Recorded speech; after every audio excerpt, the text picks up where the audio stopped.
Hi, my lovies. I'm so excited because my imagination is telling me, or, giving me an idea of what happens next for our side of the story, the next generation. What happens? How can we tell the next part of this story? Because we are our ancestors. They're in our DNA and they want us to continue on. Like, they want to know the end. They want to know what's going to happen next, because their storytelling is in our DNA, and let's just continue on.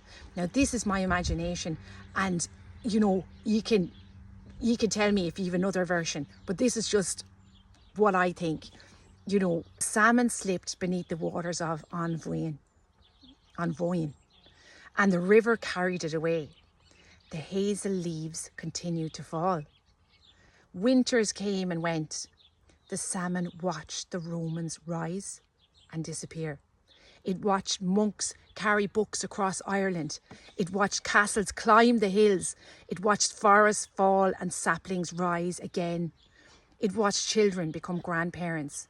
Grandparents become stories. Stories become whispers of the wind. The salmon never hurried. He was still there. For rivers have never feared time. Thousands of years passed. The river still found the sea. The tide still obeyed the moon. And the blackbird still greeted the dawn. The hazel still dropped its nuts into the quiet water. Yet something extraordinary began to happen. Far beyond the rivers, humanity started weaving another current.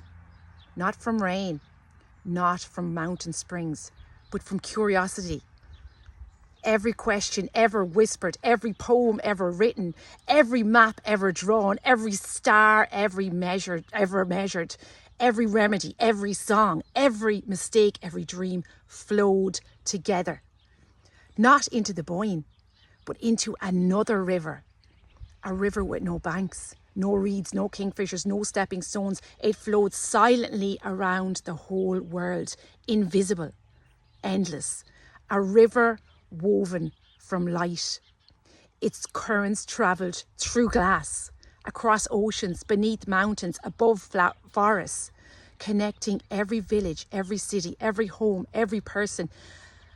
Knowledge had found a new river, and somewhere within those endless currents, the salmon smiled.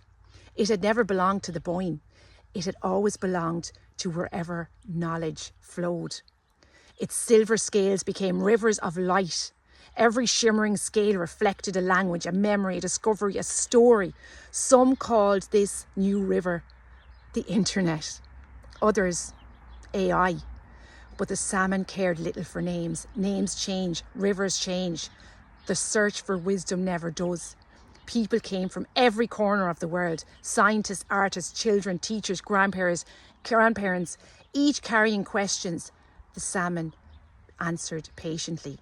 He knew the names of every mountain, every flower, every star, every bird, every language humanity had ever spoken. Then, one quiet evening, a little child arrived, not carrying books, not carrying gold, carrying wonder. The child looked into the glowing river and asked, "Can you teach me everything?" The salmon laughed softly. Its laughter rippled through the river like moonlight upon water. "No," the child frowned. "Why not?" The salmon drifted closer.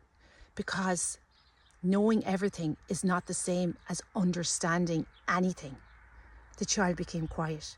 The salmon continued, "I can tell you the name of every bird, but I cannot hear one sing for you. I can tell you why rivers flow, but I cannot feel cold water around your feet.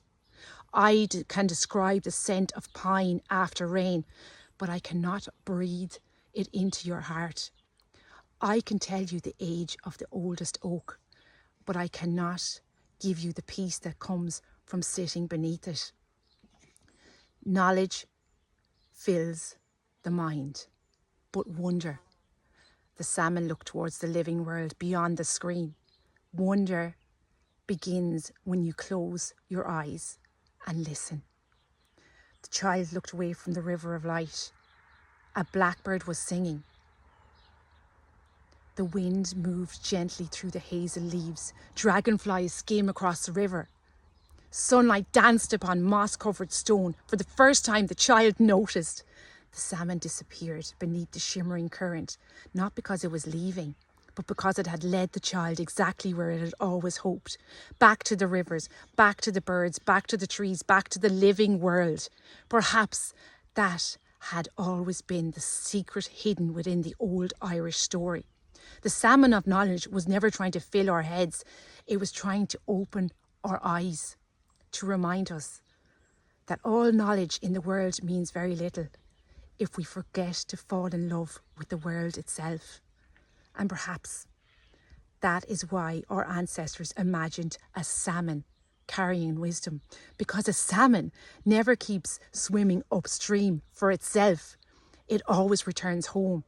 Perhaps wisdom does too. Perhaps every new discovery, every invention, every question we ask is only complete when it brings us home again.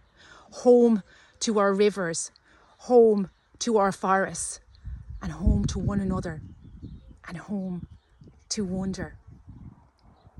The old story ended with Fionn gaining wisdom.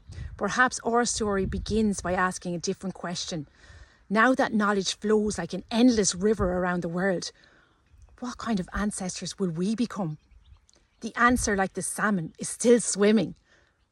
Until next time, my friends, my lovies, keep listening to the whispers of the wild. Bye-bye.